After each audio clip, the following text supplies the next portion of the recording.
அப்போ இதை தாண்டி நீ வீட்டை விட்டு வெளியே நிறுத்துற, அப்பா அம்மாவை தான் நிறுத்துறன்னு எங்களுக்கு கேள்விப்பட்டோம். இப்போ தான் நினைக்குது பொண்டாட்டி பிள்ளைங்களை கூட நீங்கள் வீட்டை விட்டு வெளியே நிறுத்துற. அவங்க கொஞ்சம் கண்ணியமான நல்ல குடும்பம்ன்றதுனால ஒரு நாகரிகம்னா இந்த மாதிரி நாகரிகத்தை உச்சமாக சொல்கிறாங்க இல்லையா, அப்படி வாழக்கூடிய குடும்பம்னால இவங்க விட்டுட்டாங்க. இதே நம்ம லோக்கலில் நம்ம சாதாரண குடும்பம் வந்து ஒரு மிடில் கிளாஸ் பீப்புளாக இருந்தாங்கன்னா யார் வீட்டில் யார் இருக்குது, இந்த மாதிரி நிறைய நடக்கும் பார்த்துருக்கீங்களா. என்னங்க அவர் இப்படி வாங்கினாருன்னு கேட்டனா, இல்லைங்க கூத்தியார் கொண்டு வந்து வீட்டிலே வச்சாருங்க, அதாங்க செருப்பாக அடிச்சாங்க வந்து, புரியுதுங்களா. நியாயமாக அதுதான் நடத்தி இருக்கணும். அவங்க வந்து அதுக்கான அந்த பக்கம் அவங்கக்கிட்ட கிடையாது. அவங்க ரொம்ப டீசெண்டாக இதை அணுகணும்னு நினைக்கிறாங்க.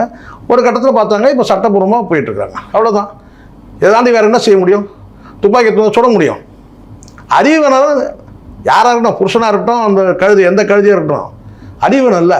இன்னொருத்தருடைய குடும்பத்தை போய் நம்ம காலை விட்டு ஆட்ட முடியாது சார், தப்பு இல்லையா அது? கண்டிப்பாக இன்னொருத்தருடைய கண்ணீருக்கு ஆளாகலாமா? அப்படி கூட அது ஒரு சாட்டிஸ்டானல. அது அடுத்தவங்களை வந்து துன்பப்படுத்தி அந்த ரசிக்கிற அது என்ன மனோபாவம், அது கேவலமாக இல்லை அது.